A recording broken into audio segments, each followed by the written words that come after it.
Hello and welcome. In this week's Torah portion, Behaalotecha, we find something very unique, the only time we find this in the Torah.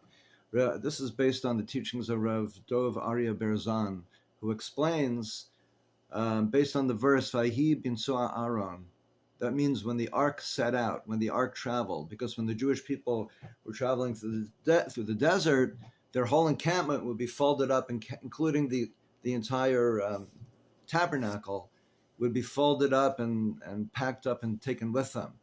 So that included the ark that the Torah tablets were placed in. And that's what that verse means. Vayhi binsoa ha'aron. When the Aaron would travel, Moshe would say, and then it continues and says, Moshe would say, Hashem, let your enemies be dispersed and scattered before you.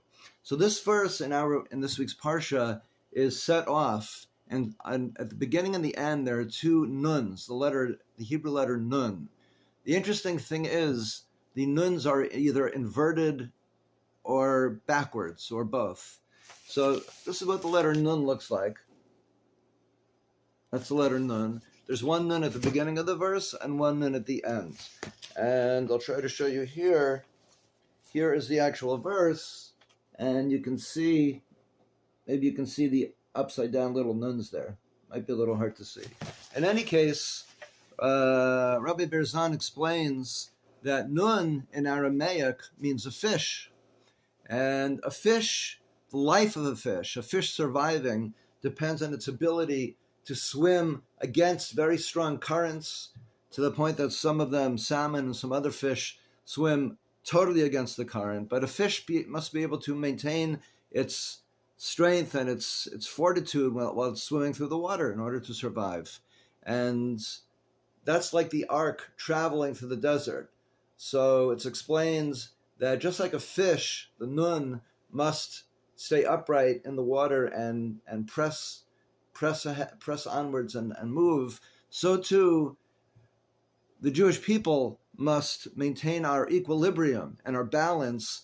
And despite all the trials and tribulations of the times, especially now that we are living in, just like a fish, we have to proceed straight ahead and not let the currents of time sweep us off of our path. We have to focus on holiness and growth, spiritual growth, emotional growth, and health, and focus. And that this can be achieved by staying focused on the teachings of the Torah itself.